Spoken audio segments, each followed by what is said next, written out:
Eviction. It's a word that strikes fear into tenants everywhere. But what does it really mean? The mayor of Dolton is facing eviction from her home. The landlord of Tiffany Henyard and Kamal Woods say they're behind on their rent. Court documents filed in Cook County show a court date has been set for October 22nd. Tonight, Henyard's attorney tells us this eviction order is based on, quote, ill motives and that To help us understand, let's take a closer look at a real-life example. Tiffany A. Henyard, the mayor and supervisor of Dolton, Illinois. Yes, even mayors can get evicted. Eviction is the legal process a landlord uses to remove a tenant from a property. It usually happens when rent isn't paid on time or for a while, or if a tenant violates their lease agreement.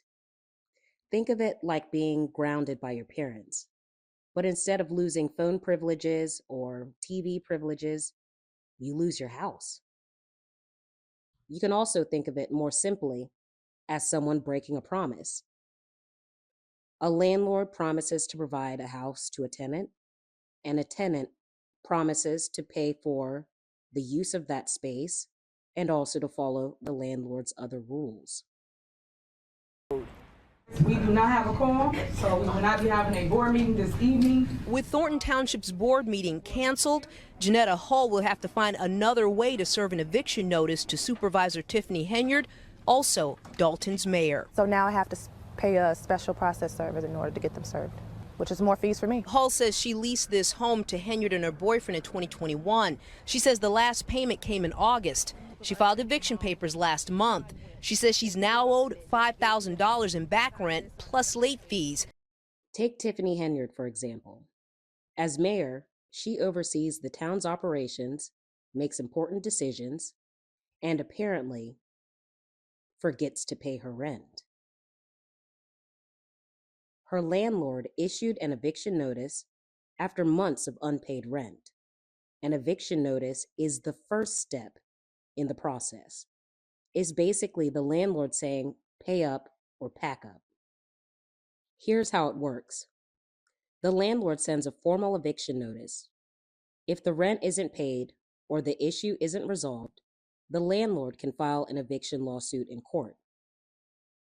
If the court sides with the landlord, the tenant gets a final deadline to leave. And yes, even mayors aren't above the law when it comes to paying rent.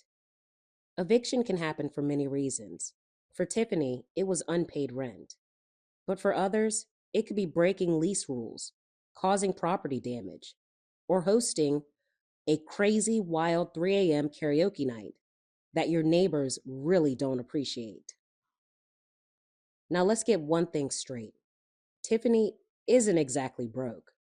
With a salary of well over $250,000 a year, she isn't necessarily scraping by. She's now owed $5,000 in back rent plus late fees. She says the couple was a no-show for a Zoom hearing Tuesday morning. The sheriff's been out here a few times to serve them. For a household that makes, over $350,000 a year, I'm asking for pennies. Hull says she hasn't been able to gain access But to when you're busy taking extravagant trips to Las Vegas, complete with luxury hotels and bottomless buffets, on the taxpayer's dime no less, well, sometimes the rent just happens to slip your mind. Oh, Tiffany, if only you'd hit a jackpot at the casino, you might have been able to cover that rent check. And so, after months of unpaid rent, the inevitable will probably happen unless they settle out of court. The inevitable is moving day.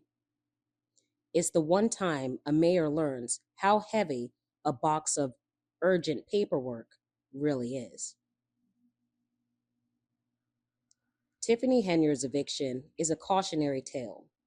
It's a reminder to all of us, even when you're in a position of power, you still have to pay your bills. Because let's face it, when you can afford Vegas trips and a 6-figure lifestyle but can't keep up with rent, maybe it's time to trade the poolside margaritas for a budgeting app. So pay your rent, folks.